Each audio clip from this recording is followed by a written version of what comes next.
તેમજ યુવાન મિત્રોને આપ બધા વક્તાઓ કહી ગયા તેમ આપને પણ આખી ખ્યાલ જ છે કે ભારતીય જનતા પાર્ટીએ પરસોત્તમ રૂપાલાની ટિકિટ રદ ન કરી અને આપણી સમાજને એણે ચેલેન્જ કર્યો છે કે અમે ભાજપવાળા છીએ તો અમે પણ ક્ષત્રિય છીએ, આપણે ચેલેન્જ કરવાના છે.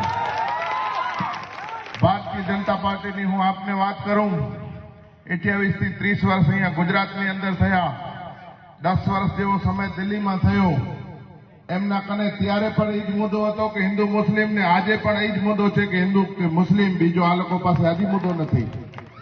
વડાપ્રધાન જેવા માનનીય સન્માનીય જે કહીએ એટલો ઓછો એવા વ્યક્તિ જો આ 2-4 દિવસ પહેલા સભા કરીને એમ કહેતા હોય કે કોંગ્રેસની સરકાર આવશે તો હિન્દુઓના મગજસૂત્ર કોંગ્રેસ મુસ્લિમોને આપી દેશે, શરમ આવી જોઈએ તમને. શરમ હજી તમે એ કહો છો? તમારા કને વિકાસની કોઈ વાત નથી. હિન્દુ હોય કે મુસ્લિમ હોય, મુસ્લિમ રાજા રજવાડો હતા અને રાજપૂત ક્ષત્રિય સમાજના રાજા રજવાડો હતા. અમે તો એકબીજામાં ભાઈની જેમ રહ્યા છીએ, જેમ તમે આવ્યા છો ને ત્યારથી જ આ બધું આવ્યું છે. એ તમને ખ્યાલ રાખવો પડે. મહારાણા પ્રતાપના સેનાપતિ મુસ્લિમ હતા, શિવાજીના સેનાપતિ મુસ્લિમ હતા અને આપણે કચ્છ રાજમાં બેઠા છીએ ને અહીંયા ફતેહ મામદ નોતિયાર કરીને હતા, આપને ખ્યાલ હોય.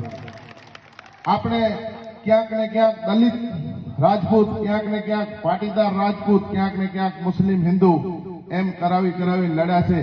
અત્યારે જે ઝંડો લઈને નીકળ્યા છે એની દિલ્હીની સરકાર ઉપર પહોંચ્યા ને તો એ લોકોના કોઈ વંશજોના કારણે નથી પહોંચ્યા, એ પણ આપણા પ્રભુ શ્રી રામના નામ લઈને ત્યાં પહોંચ્યા છે.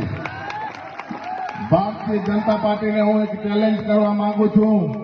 આવનારી ચૂંટણીઓમાં ખબરદાર છે, જો અમારા પ્રભુ શ્રી રામ કે કૃષ્ણનું નામ લઈને વોટ માંગ્યા છો તો અમે તમને કોર્ટમાં પણ ચેલેન્જ કરશું ને આમને આમ રોડો ઉપર રોકશું.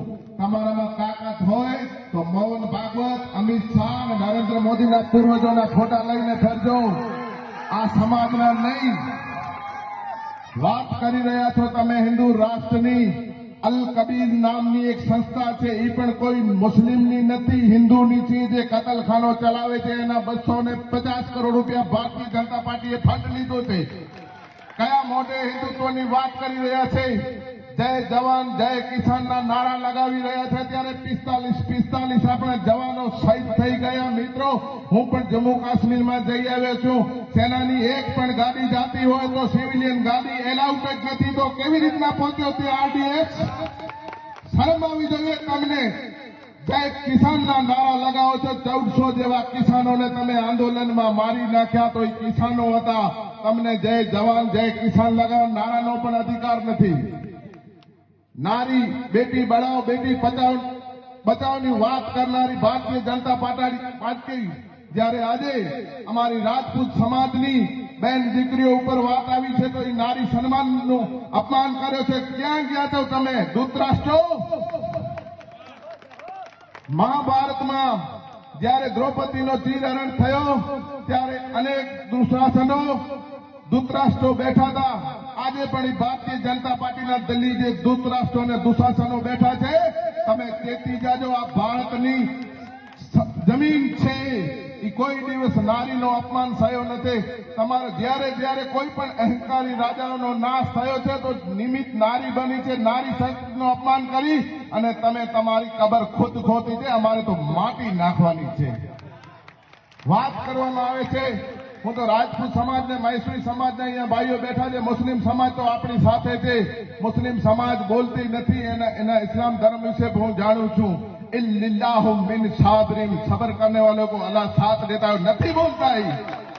એમને એટલા અત્યાચારો કર્યા પણ સમાજ નથી બોલતી, કારણ કે ઇસ્લામ એમને બોલવા નથી દેતો. મિત્રો, અંદરથી એ પણ દાજેલા છે. દલિત સમાજ હોય, દલિત સમાજમાંથી અહીંયા મહેશ્વરી સમાજ છે, ત્યારે અમારા પણ ગુરુભાઈ છે માતંગ દેવ, અને તમારા પણ ગુરુભાઈ છે. આવો સાથે મળીને ભારતીય જનતા પાર્ટીને દેશમાંથી ભગાડીએ અને આ જે અંગ્રેજોની જેમ શાસન ચલાવી રહ્યા છે તેને 150 નહીં, હું તો કહું છું 1 પણ સીટ ના આવી જોઈએ. આ સત્તાના લાયક નથી. ભારતીય રાષ્ટ્રીય કોંગ્રેસને મત આપીને નારી સમાનનો આપણને બદલો લેવાનો છે. મિત્રો, પહેલાના જમાનામાં રાજાશાહી હોય તો આવા પરસોત્તમ રૂપાલા જેવા 17 માથા અહીંયા કાપી નાખી. આપણે એ સમાજ છીએ. અત્યારે માથા કાપવાનો સમય નથી, પરંતુ વોટ થી બટન દબાવવાનો છે ત્યારે કોઈ પણ ન ચૂકતા આવો મોકો નહીં મળે. આપણે બદલો લેવાનો છે નારી શક્તિનો. અમારી સમાજની નારી નથી, નારીએ સમગ્ર સંસારની નારીનું અપમાન કર્યો છે. કોંગ્રેસને મત આપી વિજય બનાવજો.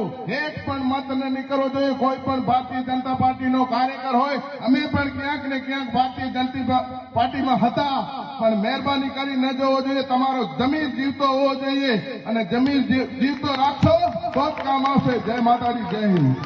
વાહ વાહ, ખૂબ સરસ. મિત્રો, હજી આપણે એક તાળીઓથી રાણુભાને ખૂબ તાળીઓથી વધાવી લઈએ. ત્યારબાદ અમારા હંમેશા માર્ગદર્શન રહેલા